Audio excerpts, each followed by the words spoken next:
দেখো কি নিয়ে আসছি আজকে তোমাদের জন্য, খুবই মজার একটি রেসিপি। সর্ষে বাটায় বেগুন আলু দিয়ে কাচকি মাছের চচ্চড়ি। এটা খেতে কিন্তু খুবই মজা। কাচকি মাছ চচ্চড়িটা অনেক মজা হয়। কাচকি মাছটা আমাদের শরীরের জন্য খুবই উপকারী একটি মাছ, ছোট মাছ। এটা ছোট বড় সবাই খেতে খুব পছন্দ করে, যেহেতু এটা কাটার কোনো ঝামেলা থাকে না, সবারই খুবই পছন্দ হয়। আমার ঘরে তো আমার ছেলে মেয়েরা খুবই পছন্দ করে কাচকি মাছটা খায়, কারণ এটা কাটার কোনো ঝামেলা নাই। তো আসসালামু আলাইকুম, ইজি কুক উইথ মিম কিচেনে আপনাদের সবাইকে স্বাগতম। আশা করি সবাই ভালো আছেন। আলহামদুলিল্লাহ আমিও বেশ ভালো আছি। তো আজকে আমি রান্না করবো কাচকি মাছ। আমি যেভাবে রান্না করি আমি সেভাবেই তোমাদের সাথে শেয়ার করছি। আমি জানি অনেকে অনেকভাবে রান্না করে থাকো, কিন্তু আমি যেভাবে রান্না করি এটা আমার ঘরে সবাই খুব বেশি পছন্দ করে, খায়। তো চলো দেখা যাক কিভাবে রান্না করলাম। প্রথমে আমি কাচকি মাছগুলোকে সুন্দর করে ধুয়ে পরিষ্কার করে নিয়েছি। পরিষ্কার করে এটাকে এক সাইডে রেখে এবার চুলাতে একটি কড়াই বসিয়ে দিয়েছি। এর মধ্যে আমি পেঁয়াজ কুচি, কাঁচামরিচ কুচি, টমেটো কুচি, হলুদ গুঁড়ো, মরিচ গুঁড়ো, ধনিয়া গুঁড়ো, সামান্য পরিমাণ আদা রসুন বাটা দিয়েছি। এবার দিয়ে দিব আগে থেকে বেটে রাখা সরিষাটা দিয়ে এরপর দিয়ে দিব তেল দিয়ে এবার এটাকে আমি খুব ভালো করে মেখে নিব। হাতে মাখা যেহেতু এটাকে খুব ভালো করে মাখতে হবে। যত বেশি করে মাখবো এটার টেস্টটা তত বেশি আসে। ভালো করে মেখে নিতে হবে।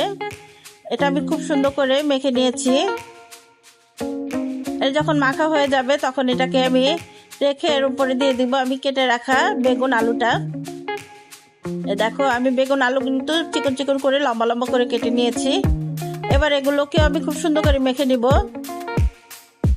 এটা মাখা হয়ে গেলে এরপর এর মধ্যে দিয়ে দেবো আমি ধুয়ে কেটে পরিষ্কার করে রাখা কাচকি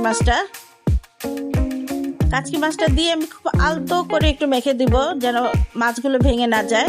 একটু আলতো করে মেখে দিয়েছি। এবার সামান্য পরিমাণ পানি দেবো, প্রায় 1 কাপের একটু বেশি পানি দিব, কারণ কাচকি মাছটা সিদ্ধ হতে বেশি সময় লাগে না, খুব তাড়াতাড়ি সিদ্ধ হয়ে যায়। আমি পানিটা দিয়েছি জাস্ট বেগুন আর আলুটা যেন সিদ্ধ হয়ে যায় এই জন্য। দেখো আমার তরকারিতে বলক চলে আসছে, আর আমি কিন্তু এটা খুঁচুন দিয়ে নাড়া দিচ্ছি না, এটা আমি হাত দিয়ে একটু ঘুরিয়ে ফিরিয়ে নাড়িয়ে দিলাম, যেন এটা তলাতে না লেগে যায়।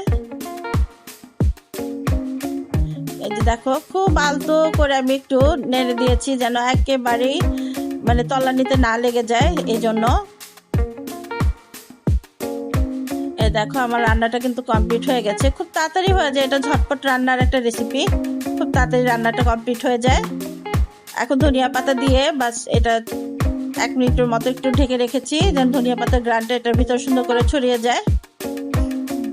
দেখো আমার রান্না কিন্তু একেবারেই কমপ্লিট হয়ে গেছে। এটা খেতে হয়েছিল খুবই মজা, খুবই সুস্বাদু। তো আমার রেসিপিগুলি যদি তোমাদের ভালো লাগে অবশ্যই আমার চ্যানেলটি সাবস্ক্রাইব করবা, লাইক কমেন্ট শেয়ার করবা। তোমরা আমাকে কমেন্ট করবা, আমাকে কমেন্ট করলে আমি খুব খুশি হই, আমার তোমাদের কমেন্ট পড়তে খুব ভালো লাগে। তো আজকের জন্য এই পর্যন্ত। সবাই ভালো থাকবা, সুস্থ থাকবা। আল্লাহ হাফেজ।